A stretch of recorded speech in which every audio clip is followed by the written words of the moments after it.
As a government agency, the United States Agency for International Development, or USAID, uses taxpayer dollars for civilian foreign aid and development assistance. Recent revelations, however, indicate it's been funding America's enemies and those pledged to destroy Israel. Dozens of terror organizations have received indirect assistance from U.S. foreign aid. During this congressional hearing on how USAID used its money, Greg Roman, executive director of the Middle East Forum, used Gaza as a case study. $2.1 billion in American taxpayers' money to Gaza since October 7th when Hamas invaded southern Israel. USAID money was going in terms of an emergency use authorization to try to go to parties that USAID formerly had a relationship with in the Gaza Strip. They had to have been vetted by OFAC. They should have been vetted against the special designated terror list from the State Department and from other Treasury organizations. The investigation, however, tells a different story.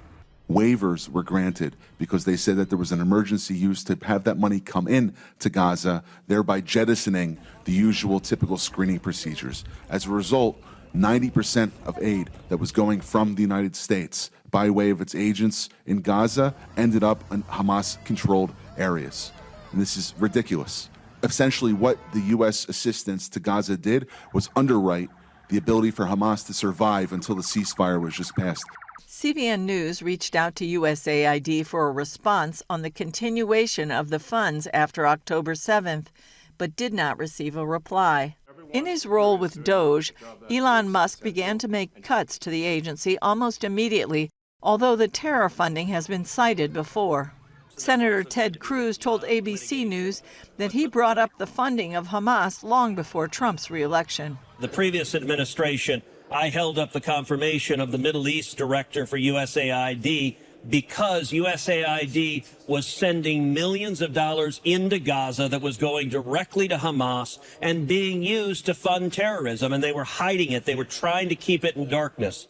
Avi Abelo of the Pulse of Israel tells CBN News not only did USAID fund Hamas before October 7th, it kept flowing afterwards. USAID continued to give money to Hamas after the October 7th massacre, mass raping, mutilation, kidnapping of Israelis. And not only that, they also continue to give money to the Palestinian Authority. Abelo sees no difference between Hamas and the Palestinian Authority. They have the same goal to destroy Israel, just different strategies. Because the Palestinian Authority uses its money not just to pay its own terrorists. They use $97 million to pay Hamas terrorists who did the horrific massacre of October 7th. He adds that means American taxpayer dollars have unknowingly supported a terrorist regime. This has tremendous implications of understanding that one, USAID was used in a horrific fashion, where American taxpayer money is literally funding terror. And Israelis and Americans have to understand they were not a friend of Israel.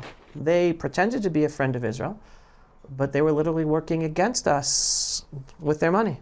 According to reports, USAID gave $310 million to Sanad Construction Resources Company for a Palestinian cement factory project in 2016. And while some was likely used for homes and other infrastructure, Abelo and others believe it could also have been used to fortify Hamas operations.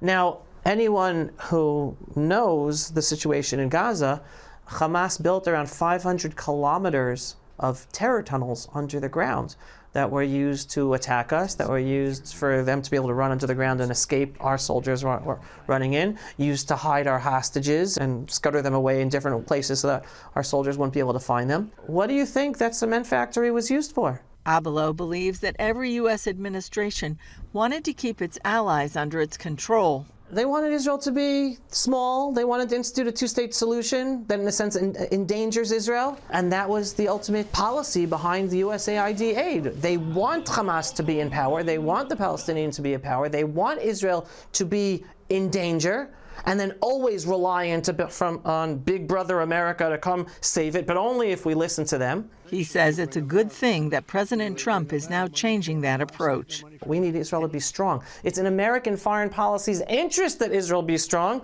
It's not good for America that these terrorists are in Gaza, that these Islamo-Nazis are in Judea and Samaria.